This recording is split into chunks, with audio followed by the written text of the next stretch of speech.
Well, hello there, and welcome back to another episode of the Working Mama podcast. I'm your host, Karina O'Brien, and I hope you're going well. Today, we're going to dive into an essential topic as we kick off the new year. And it's about checking in on your mental load and setting yourself up for a smoother, more intentional year. Whether you're navigating new childcare routines, returning to work after maternity leave, or just feeling the weight of all the invisible tasks that come with work and motherhood, this episode is for you. Let's talk about how to reflect, reassess, and take action to create a more integrated and fulfilling year ahead. Welcome to the Working Mama podcast, a show that provides real world tips, tricks, and advice to all working mamas on how they can have a career, family, and hopefully one day break the glass ceiling. So, before we get started, and as we're saying about checking in on the mental load, let's also just be on the same page about what is the mental load. We often hear about this term. So, today I'm going to start off by actually defining it. So, we're all on the same page. The mental load typically refers to the behind the scenes, the cognitive and emotional work needed to manage a household. This could include meal planning, scheduling, the general needs of every family. For example, at the moment, I'm thinking, yes, my son needs to have his injections. He needs to get ready for kinder. What does he need? My son also needs things for school. And even the meal planning as well. Today, I messaged some friends saying, what are some ideas for dinners? Because I then have to factor in what everyone likes, and they like spice, they don't. And it's just exhausting. And so that's what the mental load is about, is those mental tasks that you take on that add to your total load. And typically as well, before you have kids, generally it's a little bit more balanced in the household. When women go on maternity leave, typically and quite often, they will actually increase their tasks because they're like, look, I'm at home, I will do things. But then when they return back into work, quite often we hear that, and I even had this myself, that you have taken on these extra tasks, you return back into work, you haven't actually delegated or removed any of them. You're actually doing it. So you go back, you've got your mum duties, you've got your work duties, and then the mental load. So you're actually taking on more. Experts at the University of Melbourne also suggest that the mental load tends to be three different things. Number one, invisible, taking place internally, so really inside your mind, but resulting in added physical labor. Number two, it's without boundaries, existing at work during leisure time and interrupting sleep time. How many times have you gone to sleep thinking, I need to do this in the morning or do X, Y, Z? I'm sure you can definitely relate to that. And also number three, that it tends to be never ending because it's typically tied to the constant care of a loved one. I know if I'm even going for a run, I'm thinking, okay, when I get back, I've got to do this, particularly at the start of a run. Towards the end, I've actually thought and I've got rid of that mind and everything like that and that mindset. But it's never ending. I often find this as well when I'm going for, say, a massage and I'm trying to just ease my mind. No, I think it's more when everything starts to then say, I need to do this, you need to do that. And it's exhausting. And also just some quick stats and research that women still do 65% of unpaid domestic work, according to the OECD in 2023. 70% of working mothers say they handle the majority of household responsibilities. I say this is even higher. And also, 1 in 3 mothers in 2023 experienced burnout due to the mental load. And it's one of those things that often, maybe put up a poll or something on Instagram at the end of each year. And generally, mothers are saying, I'm exhausted. Also, the end of year activities and the Christmas and to-do lists and things like that are just never ending. And that all comes back to the mental load. And so at the start of the year, and I've even noticed this myself, you come off the holidays and you're thinking, I'm all calm and, mentally I've got some capacity and I'm feeling good. Before you you go back into it. You've got kids going to childcare and you've got a whole new range of things and returning back into work after parental leave. And there's a whole range of things. Usually at the start of the year means new things. That naturally then also means more things to your mental load. So before you know it, you start to get exhausted. Only in the last couple of days, I put up a poll on Instagram of actually saying how you're feeling already this year. A majority of people said they're either already experiencing, they're on the road to burnout, or they're already there, which is really sad considering I'm recording this at the start of February. So it also makes me think, as we often talk about the start of the new year, how's the year going to go and what do I want to do career wise and things like that. We don't often talk as well about, well, how we want our, boundaries to be, but also how do we want to share and set up the mental load? Because we just keep on doing things. We're on that treadmill. But also, as we have the opportunity to stop and reflect, one of the things that brings us the most exhaustion as a working mum is the mental load. So that's why I want to focus this episode in of, let's take a moment. Let's draw a line in the sand. We're in 2025, recording this in February. What do I want my year to look like in terms of the mental load? Where am I now?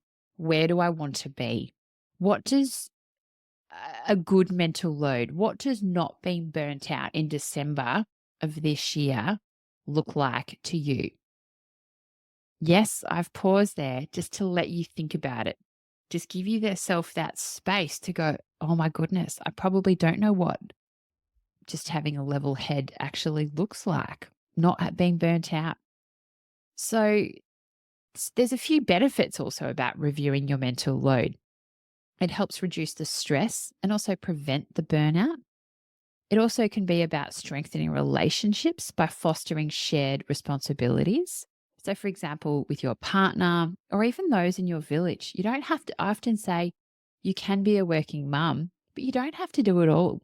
Improves also work performance and minimizing that mental clutter. It also creates space for self care and personal growth. And it also helps you design the year that you want without feeling overwhelmed by it. So there's a lot of benefits there about reviewing your mental load and also how you're divvying up tasks and what are you doing? Who's in your village? Who's actually giving you support? Are you accepting support? Or are you just saying, yes, I'll keep doing it rather than saying, no, I actually don't enjoy it. There's so many people, they'll be like, I don't really want to do a bathroom. And that for me, classic. I hate cleaning bathrooms. So to reduce that stress of the cleaning, my husband and I, a few years ago, agreed to get a cleaner. And I cannot tell you how much that then reduced the stress. The first time the cleaner came in, I could physically feel the stress and the weight of cleaning literally leaving my body. I couldn't feel it. It was this real amazing feeling of like, yep, this is what it's meant to be. Also, yeah, as I said, we think about what do we want for our the year ahead with our career and our family, but we actually never also don't look really in the mirror and also in our own internal family structures about the mental load. So really ask yourself as well, take a moment. I often say, grab a coffee, just write it down. Don't just think it about in your head. Write it down, get it out of your mind. And there is facts and, theories in behind that, which actually have been proven about, physically writing things down. Set yourself that goal now. What does Christmas this year, what are those key moments of the year looking like? If you know there's a couple of stresses, even now, where are you feeling the most stress in at the moment? What responsibilities do you have that are feeling overwhelming? Are there some tasks that you're taking on without even questioning? And do you think, I can really get someone else to do this? I should be sharing this. Maybe every time there's some household chores and you're like, no, my partner or my husband could be doing that. Stop and think about what you're automatically doing that you could potentially get someone else to do. And also think as well, where do you need some more support? Where are you just going, I am exhausted with one particular part. As I said today, I was literally standing in the supermarket going, what are we going to have for dinner? I had no idea. I've run out of ideas and inspiration for dinner and meal planning. I love to meal plan, but I'm just like the stress of it every weekend is just like, oh my goodness, what I'm going to do. So I just got into my WhatsApp group with two really good friends of mine. I was like, what are some ideas? I need something. And a friend then wrote back, this is what we do. This is my strategy. There's some meal ideas. And I was like, hallelujah, this is amazing. So I got support. I've got some ideas and inspiration. I've also got a few go-to. I may even use ChatGPT to help me do some meal planning. And, just that was a key area of going, I'm really exhausted at the moment about meal planning. So I reached out and got support. So now I'm going to do things about, okay, how can I even visually come up with some more ideas so I don't feel like, okay, in my head, what am I going to do? What are some ideas? And get it out there. But it's really important as well. Like, what are those things that are causing you stress? Write it down, reflect on it. And also, if, as I said, if you get to the end of the year, what is a really carefree, happy, non burnt out December and Christmas 2025 look like? So, you know what? I'd change, if you've got personal strategies for the year and career goals and things like that, I would put this up there even above those career goals, above some of those other real goals of the year, because the more that you can also then do that, it will help create and minimize that mental clutter, is what I spoke about before, to help set you up for success. This kind of stuff really starts at home. So the more that you can do it, even internally, it's going to help you in so many other ways because your energy will be a lot more positive. You won't be feeling so exhausted. You've got then a lot more to give rather than going, oh, I've got exhaustion here in all parts of your life. You can free something up. It's going to be there. And generally, the mental load is the one that's dragging us down like a ton of bricks. The more that we can quite intentionally delegate or manage that mental load, the better off you'll be.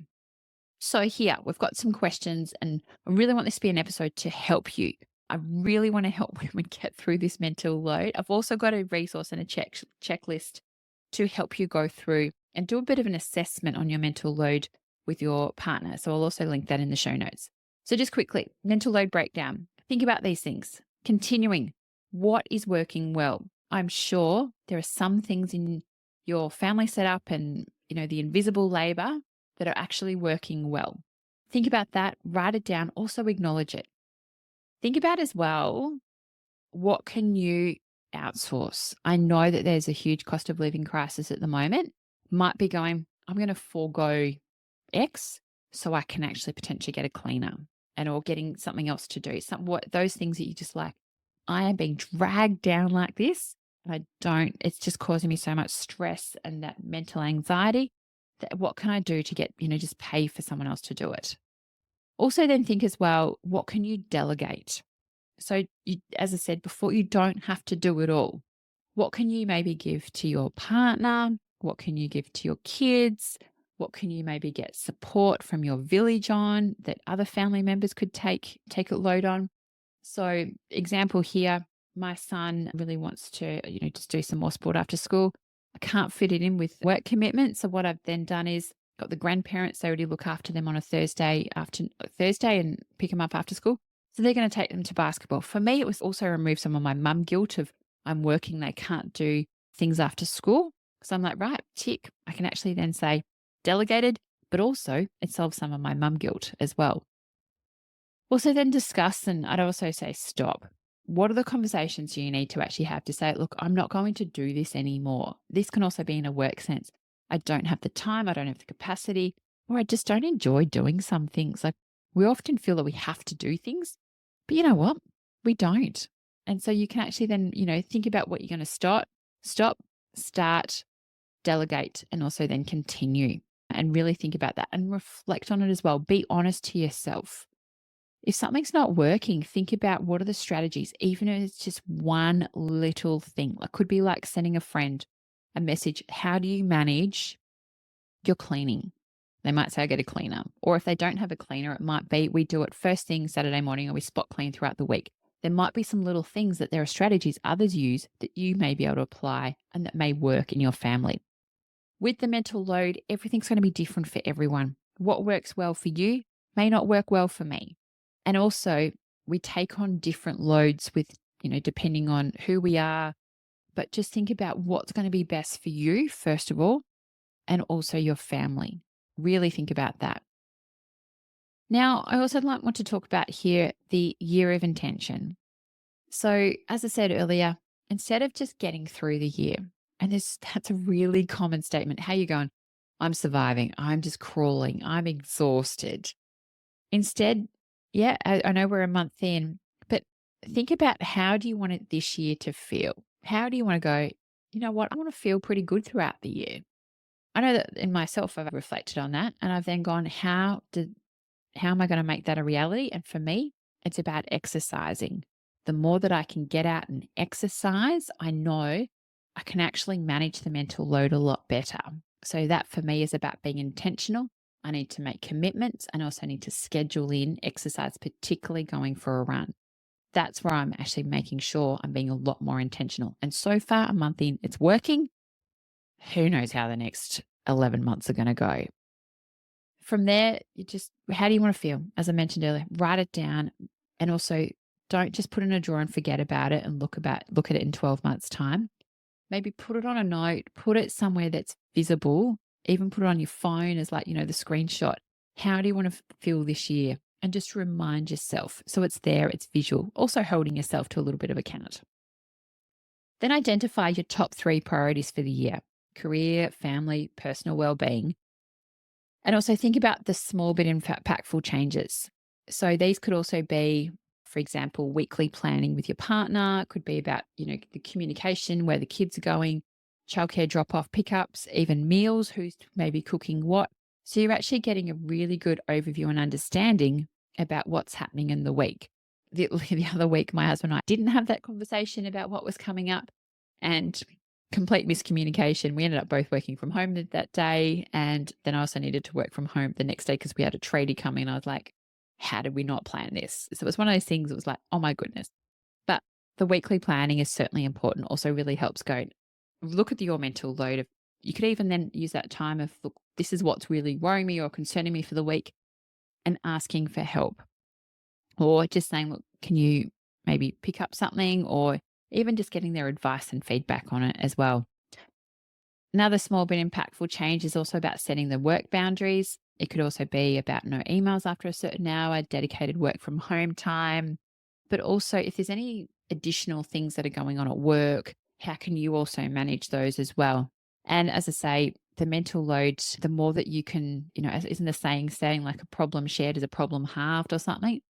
The more that you can actually share what you're doing and communicating that, particularly with your partner. And at times, even as your kids get older, just using that shared calendar is so much better. Even now, like my husband and I have got a shared calendar. Now that my eldest is able to start to read, I now have to write things on a calendar so then he can visually see what's coming up for different activities. I'm also then finding it's good that he's then got preparation about what's coming.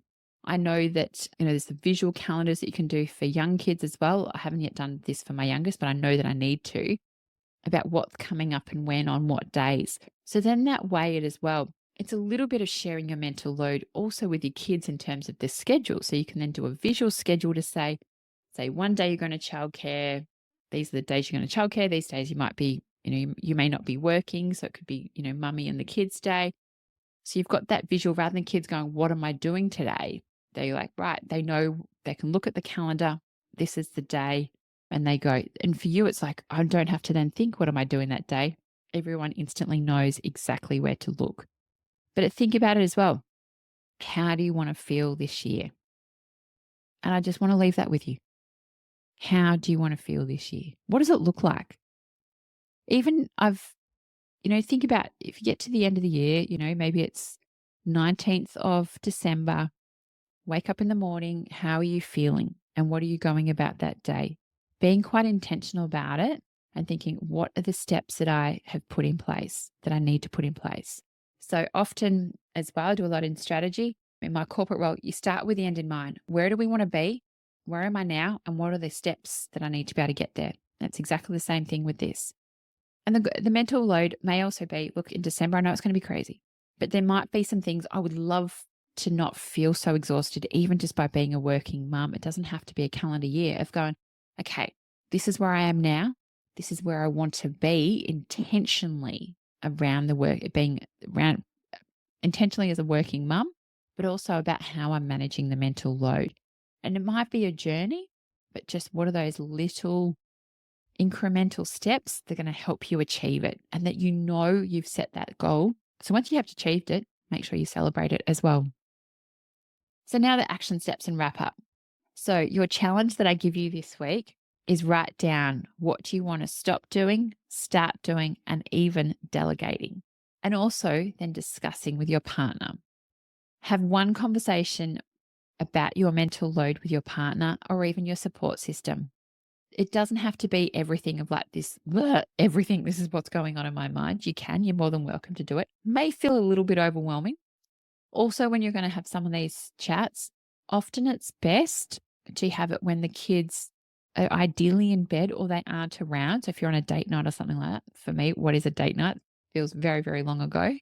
But one of those things, have a conversation about your mental load in a time that you're both of, that you're not stressed and exhausted after a really big day of work, but just you're in the right mood and you're pretty much a level playing field. Because if you come in and say blah, blah, blah, blah, blah, it may not go down well. And then you get into a big fight. Just pick your moment as well. And also then set a monthly check-in to reset and adjust and say, am I on the right track? Am I not? And then also acknowledge if you've achieved a goal, do something to celebrate it. That's huge. Also, you don't have to do it all. Being a working mum, there's so much I know out there that thinks, yep, we've got to do it all. You're a working mum, you've got to, the classic statement, you're busy, just give the task to the busy person. But that's all a myth. You don't have to do it all. Generally, you need a village to help be a working mum. You don't have to do it all. It's exhausting. And that's why we've got so many working mums that lead to burnout, and then they think that they can't have a career and be a mum because they feel like they've got to do, and they're not doing it all. And so they're just in this downward spiral. But instead, if we actually catch it now, share the mental load, have conversations around it, look at how we can delegate, look at how we can outsource and get support, we may save something further down the path. I know I'm getting quite philosophical here and societal change and things like that. But I really think sharing the mental load and divvying it up is a really big component to being a working mum and a successful working mum, so you aren't burnt out. Just to recap, the mental load is about the invisible labor that is the invisible thoughts as well taking place internally that also leads to the physical labor as well. And over 65% of women do unpaid domestic work. Think about how you want to be throughout this year in reviewing your mental load. Where are you now? Where do you want to be? Think about what you stop, start, keep, and also then delegate. And also, I'd love to hear how you thought this episode was. Also about how you're actually going about reviewing and setting yourself up for success around the mental load, identifying what's giving you those most stresses so you can overcome them and so you can be successful in all walks of your life. And someone says there's balance. Sorry, it's probably more about integration. So think about that as well. But if you found this episode helpful, please subscribe, leave a review, and share it with another working mum who needs this reminder that you are not alone. You're on your own journey, but we're here to support you. Let's make this year one of intention, integration, and support. So we look forward to seeing you next time. Thank you so much. Thank you for listening to the Working Mama podcast.